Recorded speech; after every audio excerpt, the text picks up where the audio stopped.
Good morning, guys. What's up? What's happening? Welcome back to episode 2 of Chill Pants Podcast. My tea is actually ready. I've got a timer here for the tea, and then I have a timer here for the podcast. The camera will shut off at 29 minutes and 59 seconds. Most DSLR cameras do. Cheers, guys. Episode 2. A little warm, but she'll cool down. That's all right. Guess we can leave the tea in the shot. It's kind of cute. I'll put this over here. Also need to talk about today's chill pants. These ones are the pink ones that I bought like a few weeks ago. They're Lulu's. I love these a lot. So Lulu doesn't need any love. I think Lulu's doing fine without my love. Cue the jingle, baby.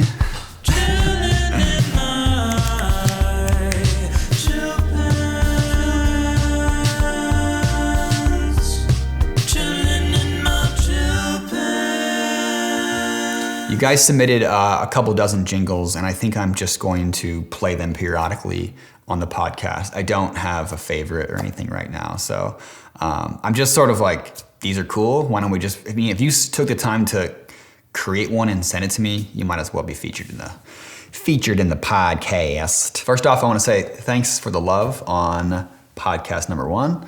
I appreciate that. In 2014, 2015, I was getting into working with management companies and starting to do more brand deals regularly. And sometimes they would take me out to the West Coast. And so one night I ended up at this I don't know, it was kind of like an after party that, so you're at the club and you're doing stuff and then like, yeah, it's an after party, okay? I don't party. Like even when I did party, I didn't really party, right? I just sort of like tagged along. I would never like be like, oh dude, like we gotta go to this like crazy thing. That's just not my speed. I'm kind of a homebody and would rather watch a movie and eat Chinese food. But, so we're at this after party and at this huge house in the Hollywood Hills. I later found out that it was Peter Thiel's house. So Peter Thiel's boyfriend, so Peter Thiel, if you didn't know, he's the co-founder of PayPal alongside Elon Musk. Additionally, he's like a board member on Facebook. I believe he still is. And so basically he's like one of the smartest people in the world and he just happens to be queer. So shout out to queer people who are ballin'. You ballin'. So I'm sitting there that night, really drunk, explaining to Peter Thiel what I do for a living. And so we ended up leaving that night. We came back the next morning just to kind of hang around the pool and just linger. You know, we were just a bunch of lingers. The hotel that we were staying at just wasn't very nice. So we were like, all right, we could either stay in this little dinky hotel or we could potentially go hang out at this $20 million mansion in the hills. So we chose that option. And there was maybe like a group of us, like 5 to 6 guys. And we were just sitting around, excuse the sirens. We were sitting around the pool and I remember just being hungover, man. I was just so like just distraught. I was just like, I need something greasy in my belly right now. Not even moments later, 2 chefs come out of the house with a plate of straight up bacon. Like if you were to go to like a breakfast buffet somewhere and they just have like, you know, the most bacon you've ever seen and you're just like, how the hell did they make all that bacon? So that much bacon was being brought out and the other guy was carrying like fresh squeezed juices. And so that was like my first interaction with like real money. I was always so glad that like I had those experiences before moving to LA. And I guess I'll just tell, there's two pool party stories I want to tell. So that was the first pool party story. Peter Thiel's house, experiencing just, again, what real wealth in Los Angeles. You see Hollywood on a big screen and you see these, you know, you hear what a billionaire lifestyle is, you hear what the mega rich live like, but that 24 hours I was at that house, hanging around that house, I was like, damn, like this is, I think people also call it fuck you money. Like Peter Thiel has fuck you money. So the second pool party story was, again, a strange trip, some influencing thing brought us out. When I say we, I mean Ethan and I. Ethan and I were brought out there, and we were in a hotel, and then we went to this pool party. Okay, so I was full on blown YouTuber MarkE at that point, right? I literally brought a PVC pipe with a GoPro taped on the end of it. And I remember just being at this pool party in my Quicksilver board shorts. Meanwhile, every other person at the party had like this cute little fitted swim trunk. I was just walking around doing like those 360s how I did. I was like, woo, like just filming everything, right? And everyone else is acting like it's just so chic and just so cool. Like they were just like, who the fuck is this little Indiana YouTuber guy? But I did not care. Like I didn't have this self-awareness to where I was like, I was embarrassed by it. Like I was not embarrassed by it at all because I just, embarrassment wasn't even in my vernacular. I was just like, dude, fucking ballin' house, ballin' pool overlooking downtown LA. I am not gonna pass this opportunity up to like content, baby. I was like, content. And so I'm walking around and I bump into this guy and I'm like, oh, what's up, man? Like, what brings you here? And he goes, oh, I'm talent. And I was like, okay, what do you mean? What do you mean you're talent? He's like, oh, like I'm hired to be here. And again, I was like, what do you mean you're hired to be here? And he's like, oh, like I'm a model. Like I'm hired to walk around the pool and look cute. Again, another one of those moments where I was just like, man, this is like the strangest, this is La La Land. It's like the La La Land moments of just like, this isn't real life. This is not real life. I mean, I grew up taking the pontoon out on the lake and fishing and dropping worms in there and pulling out a largemouth bass. And then now I'm at this pool party where they have hired models and endless plates of bacon. Kind of a strange contrast. And so that was paid probably 2 or 3 visits out, a few visits out to LA prior to living in LA. And I always like am so grateful that I made those trips out there to sort of, I wouldn't say get it out of my system, but to understand that's not the reason I was moving to LA.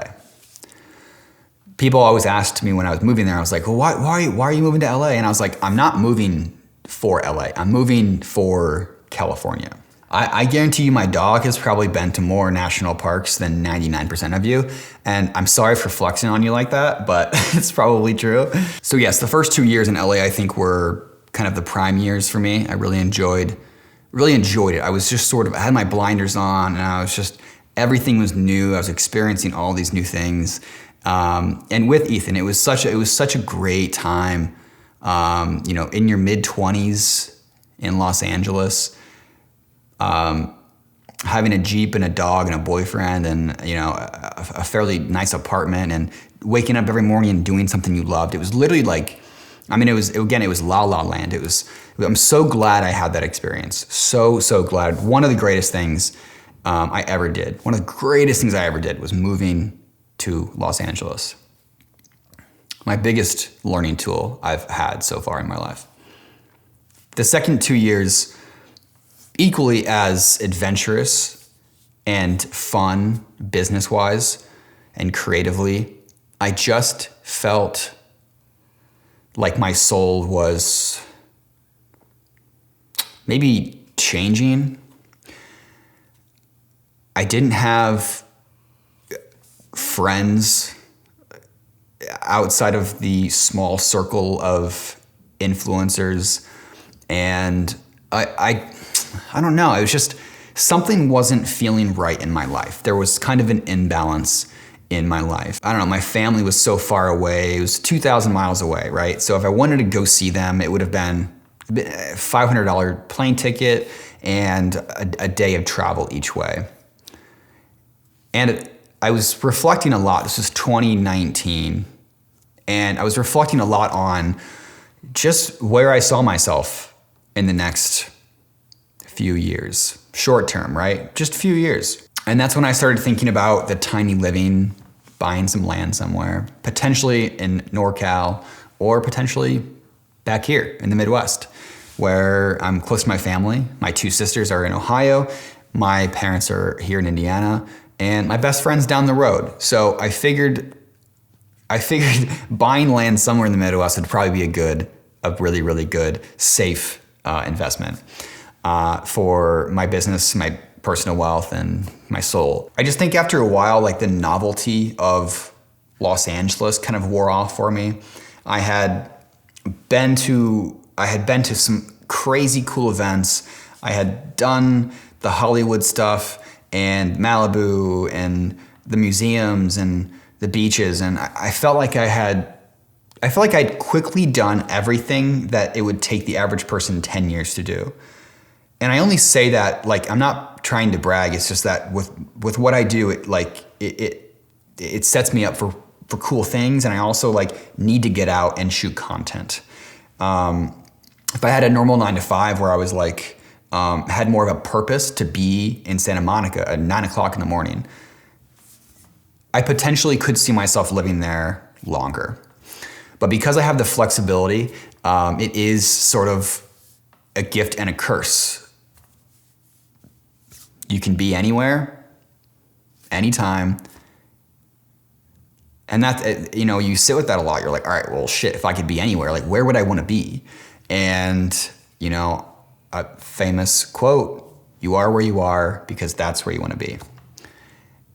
And I feel like right now, this is where I want to be. My soul's recharging. I just feel so much happier generally on a day-to-day basis than I have in a very, very long time. And so life in Los Angeles for me was amazing. I am so privileged that I had the opportunity to uproot my life here in Indiana, move it out there, and I didn't move to the city for the resources. I was already doing well on my own. When you move 2,000 miles away to a city, we knew a few people there, but no one that was going to substantially change our experience there. And yeah, it faces, it's challenging. It's challenging, but it was so much fun. It was so much fun. And I've made 3 trips back to California since moving. So I love California. I love California. I'm able to like tap into the heartbeat of California more than any other state, probably than my home state. I'm staring at a picture of San Diego in front of me. Love San Diego. I just love. The West Coast is just great. I think it's my vibe. I connect a lot with the energies that people put out there. So yeah, that's the pros and cons of LA, and like such a cool place. And if you're thinking about moving, if you're thinking about just getting outside of your hometown or even your comfort zone, like LA put me outside my comfort zone all the time.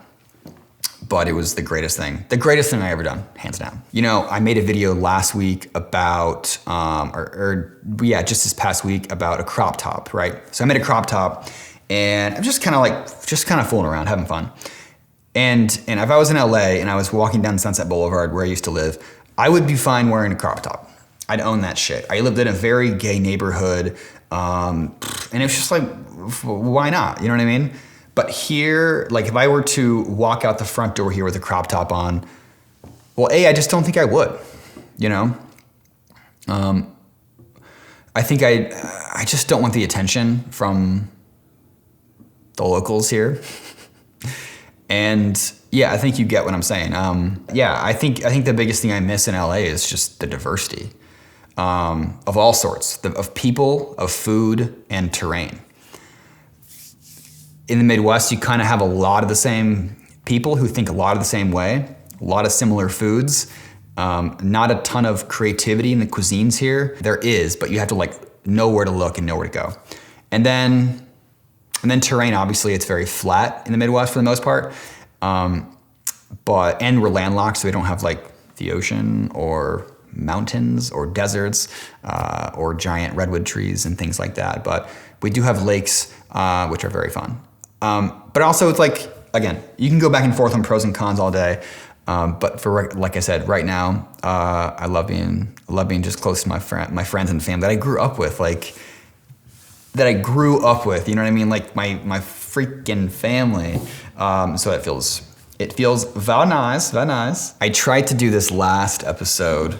It's this segment called Calling Somebody and telling them that we love them. Hang on a second.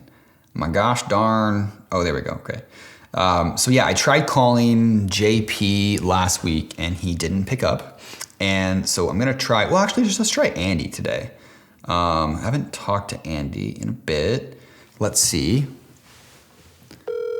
if he picks up.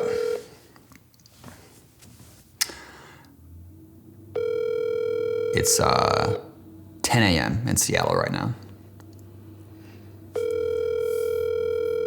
Call has been forwarded to an automatic voice message. Andy, on a serious note, just checking in with you guys on your mental health. How are you doing? How are you doing, you sweet, sweet thing?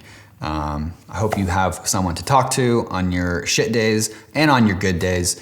And just don't carry the burden of everything that you're dealing with. Distribute the burden, distribute the weight to your tribe and your community members, your friends and your family. Just don't try to go through life bottling up everything inside. No es bueno. Just don't do that, baby. Come on, baby, you're better than that. Because we're all going through a little struggle right now. And speaking of which, I made friends with the lady who cleans our building. Her name is Stephanie. She's lovely. She's probably mid-50s Latina woman from Guatemala. And she would always give Olive dog treats. Like we would walk by her cart and she would like dig around in her cleaning cart and she would give Olive a treat. Cutest thing ever. She had just lost her dog a few days ago. And so it was really cute knowing that she was giving Olive treats and I don't know, thinking that, I don't know. It just like made my heart very warm knowing that like she comes to work and she has Olive and all the other dogs in the building to kind of like, you know, help her heal during the process of like mourning her dog. So I just thought I'd share that with you guys. She was so sweet. She was also, she's very sweet. Very sweet lady. Thank you, Stephanie. She made my morning, man. There's signs around this town that people just stake in their yard. They're kind of like handmade signs. And this is just be kind. Just be kind. If it really is that simple, if you think about it. Just be kind, you know? Everyone's going through some shit, man, and it just helps sometimes to pass it forward, to just smile. Just smile at someone, hold the door for someone. I'm not meaning to sound preachy, but I just know when I have my down days and someone smiles at me or asks how my day was, it really just, they have no idea the impact that it had on me. So pass those good vibes on, man. Cheers to good vibes.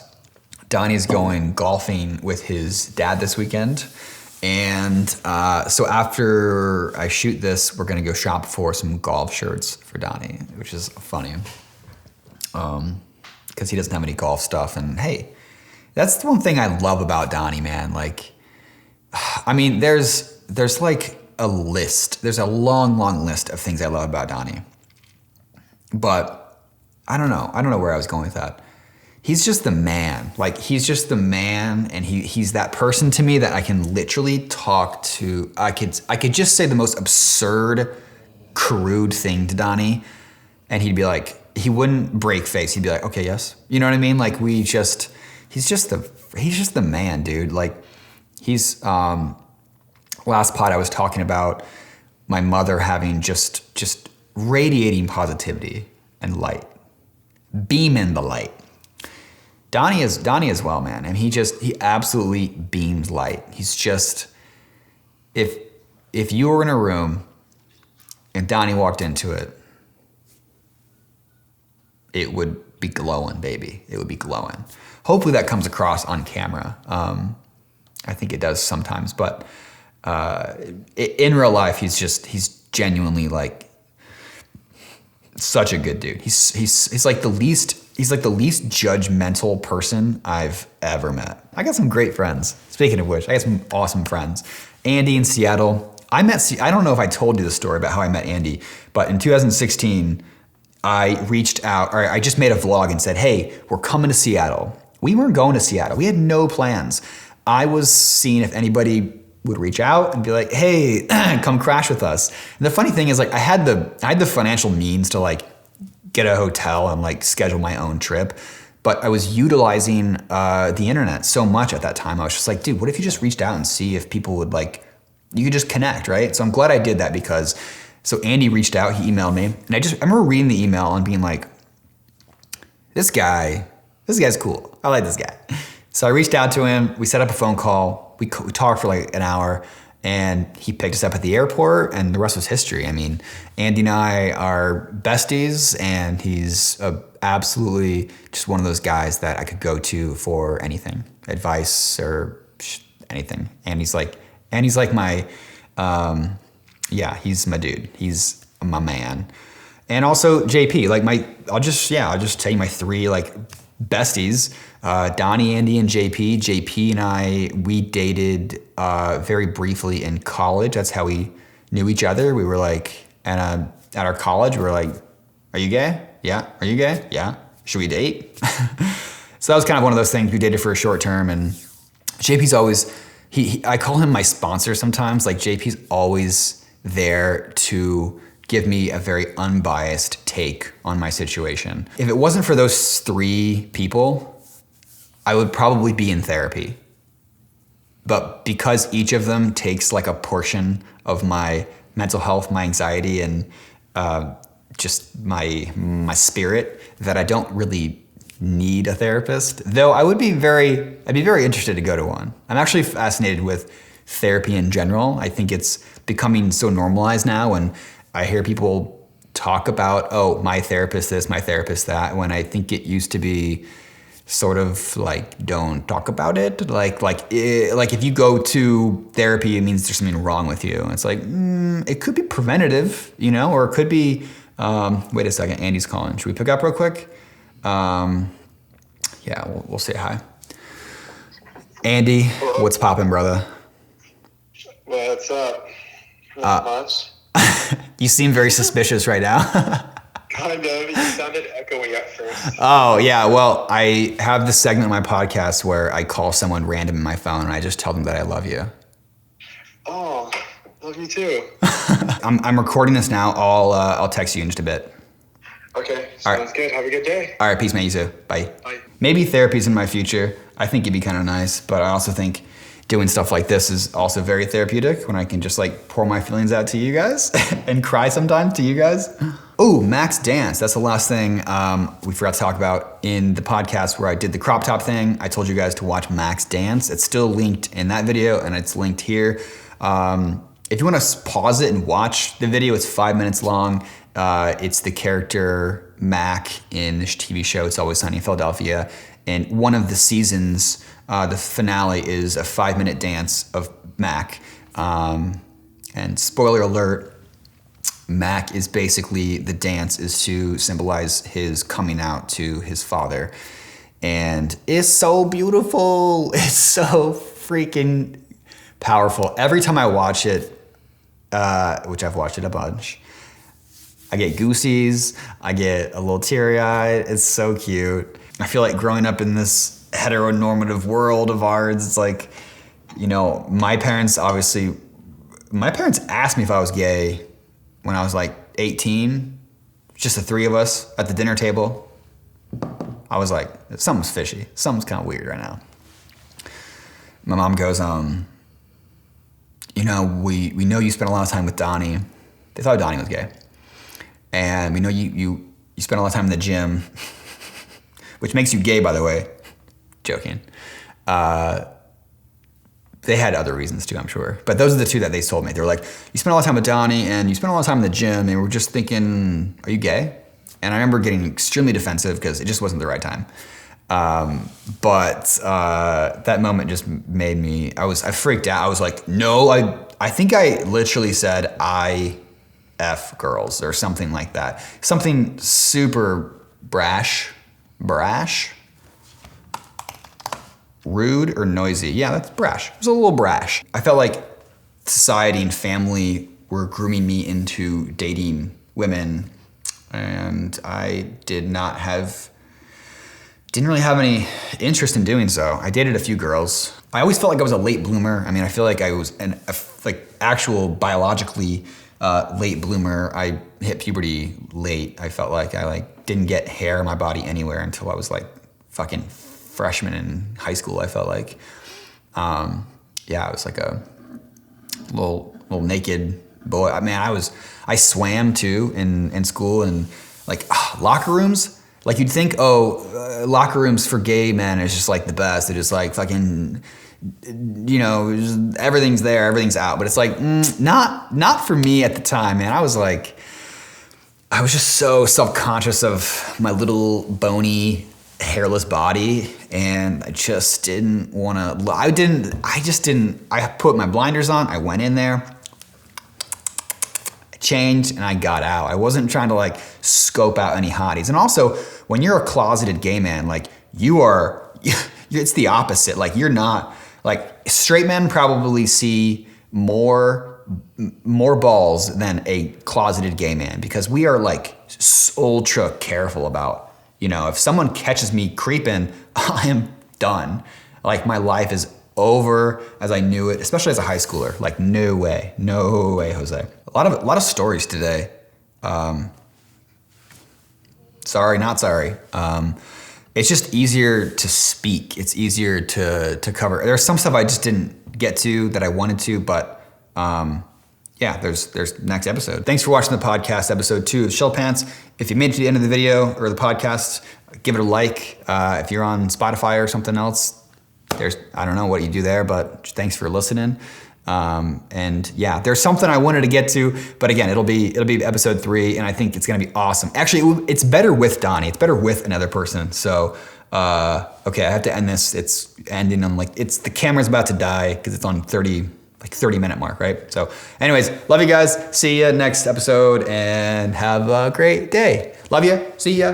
Bye.